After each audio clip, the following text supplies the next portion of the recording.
Hey everybody, Pastor Stephen Anderson here from Faithful Word Baptist Church in Tempe, Arizona.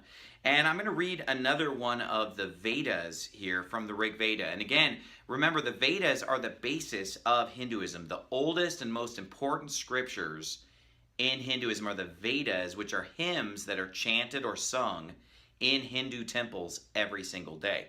Now, when people go to these temples, they don't understand Sanskrit. They don't know how weird they are, okay? But I've got here an English translation, and I'm going to read for you one called The Long-Haired Ascetic. This is from the section on using the drug soma. And, I talked more about that in the last video.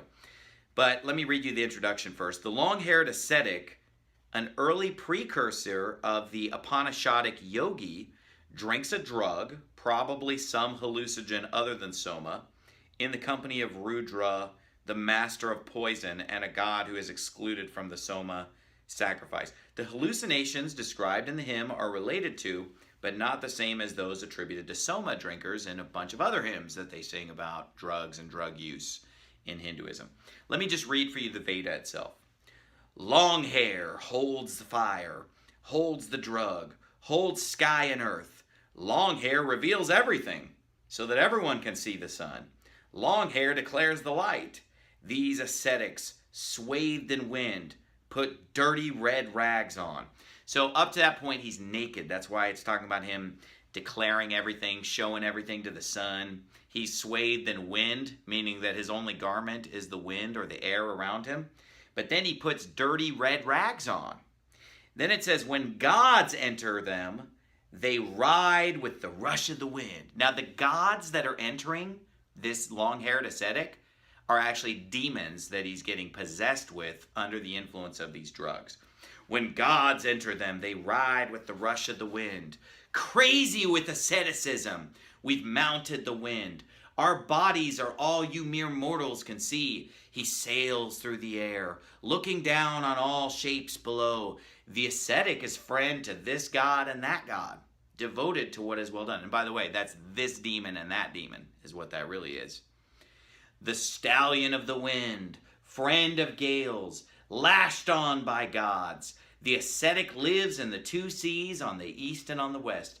He moves with the motion of heavenly girls and youths, of wild beasts. Long hair, reading their minds, is their sweet, their most exciting friend.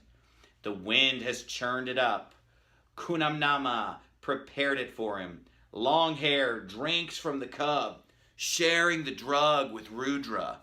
Now, Hinduism is based on the Vedas. In fact, Hinduism is known as Vedic Dharma.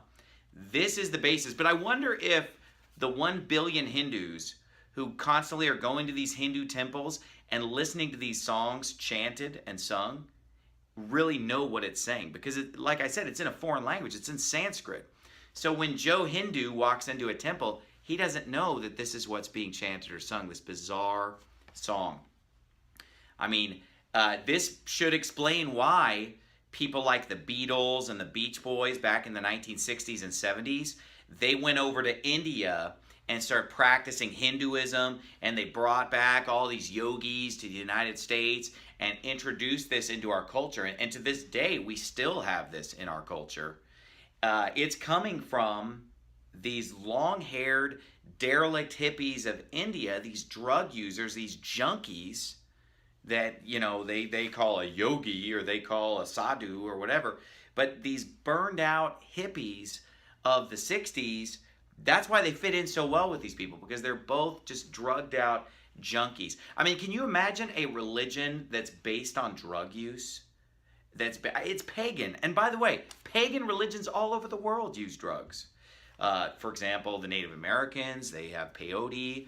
In Southeast Asia, there are all kinds of folk religions where they use drugs to enter the spirit world and communicate with their dead ancestors, etc. But thank God, the Bible teaches us to abstain from alcohol and to abstain from drugs. The Bible tells us over and over again to be sober. Be not drunk with wine, wherein is excess, but be filled with the Spirit. And over again, God condemns drunkenness, and he tells us to be sober. And so we as Christians, we don't believe in using drugs or alcohol at all. And they certainly don't make us more spiritual. And we certainly wouldn't sing praises to a drug in church or sing the praises of the virtue of taking drugs and getting high. But that's exactly what the Rig Veda has a whole section about. Many of the Vedas praise soma, which is a different hallucinogenic drug than this one, and praise the virtues of drug use. So this is a wicked, demonic religion. It's all about getting naked, taking drugs, being demon possessed, and abusing your body.